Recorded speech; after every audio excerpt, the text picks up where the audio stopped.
Okay, next video is going to be about the foam crap I'm sticking in there. So this is what I'm doing.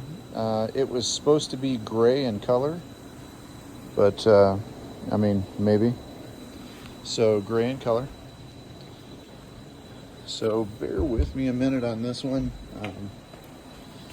Now remember, not a caulker. So that is the horrendously horrible job that I've done.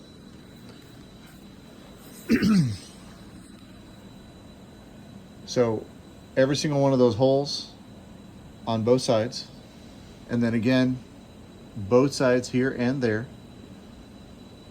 are kind of fully caulked, right? Or not caulked, sorry, let me rephrase. Insta-foamed, or whatever it is you guys want to call it. Great stuff, whatever it is, right? So I've actually done every single one of those holes in this bay and in this entire bay. And the reason for that is that this one will be insulated and this one will be insulated because there's corrugated that goes in there. Now, we do have this evap tank that's going to go back in here, but I actually bought more of this aluminum, so I'm actually going to kind of drop the tank down about 1 inch or 2, just enough to cover like the insulation and the corrugated that I'm going to kind of add to this situation right here, and be able to move the tank down so I can still anchor it the way that the factory kind of had it anchored. So I'm going to go ahead and TIG all this back in, and I have more of this. I think that they're using 3-inch right there, but 2-inch is going to be more than enough, which is what I bought. I think that they're using 16-inch wall right here, and I bought 1/8-inch wall, so it's a little bit stronger. But it'll be the same kind of thing. I'll just kind of mount them like that tube and that tube, like that piece and that piece, because you can see where this was anchored into that. So I'm going to go ahead and move those down about 1 inch, which is still going to be protected by this metal tank anyway, so I'm not too concerned with that. But anyway, what the point of this video is the capping of the extrusions going over these tanks from the insulation area. And these are your freshwater tanks, right? So I'm getting ready to finish that section right there. And once I get that done, then I'm going to insulate that, which I'm going to try to show you. When I go to put the corrugated on, I'll show you the insulation I put on the corrugated, and then I'll show you the finished result of me putting it back on there. And then I'll kind of go through a video of me doing these right here too, these two sections. Once I'm done with that, then we actually move on to the entire water tank area and all that kind of stuff, which give me a second, I'm old, man. Which you know, real shocker, diesel heater. So don't judge any of this. I mean, you don't think the R&D is done before something else is done. So in the process of all that, I kind of rigged this up, beta tested it, checked the BTU output of this thing. Now this is a 2 kilowatt heater. Runs off of this controller, well, this is remote, and then this controller. And then it also has a Bluetooth app on the phone, which is kind of nice. Now, it comes with this, and you can use my terminology and use it against me all you want, but this little jackwagon stuff that they got here, I don't know what this is. I don't know. This is stuff that's, in the history of me like working on crap, has been kind of the best stuff. So this is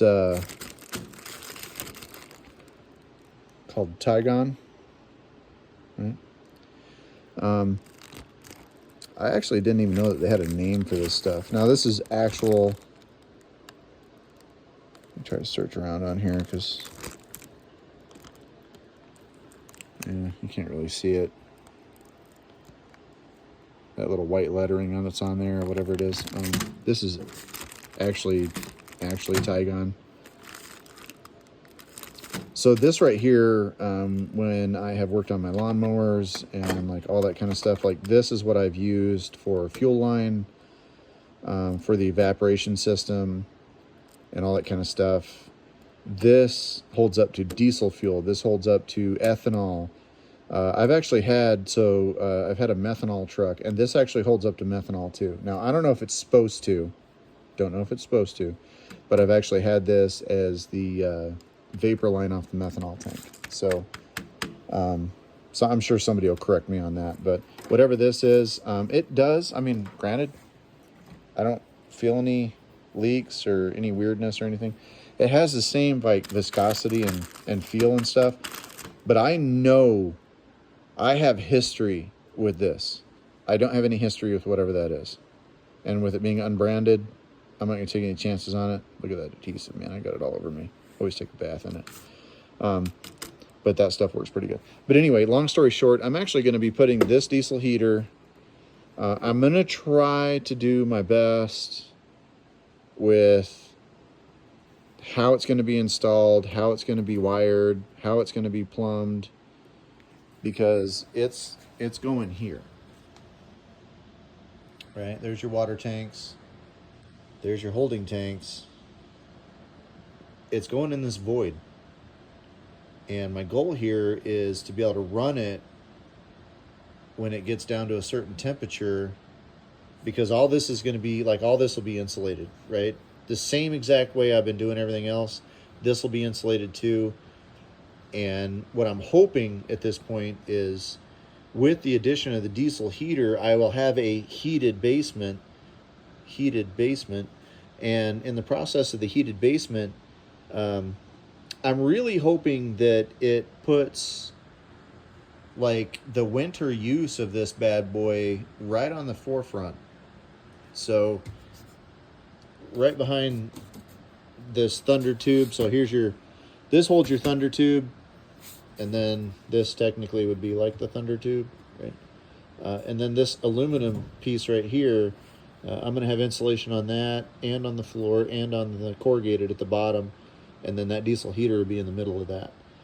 And I'm hoping that I can just run it on low, but based on usage,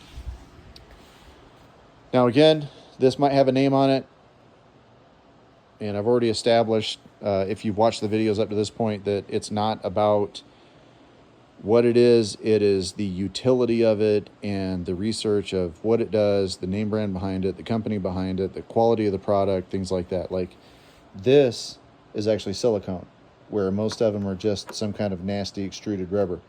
This doesn't stink when it gets hot.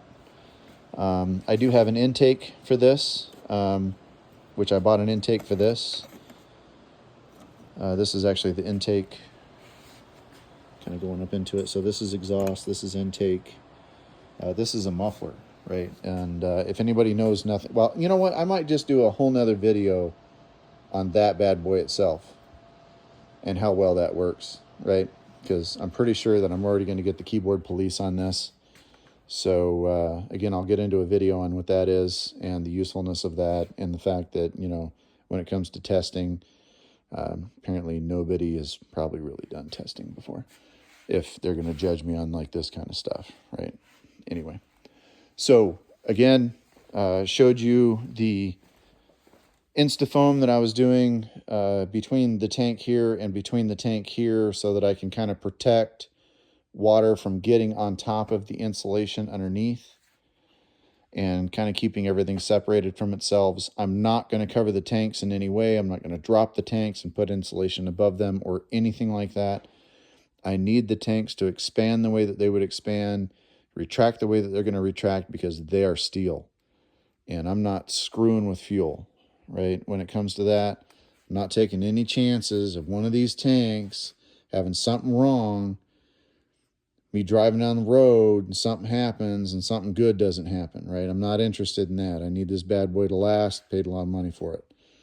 If you guys have any questions about anything, again, I'm not that dude, but I will do my best. All right, you guys have an awesome day.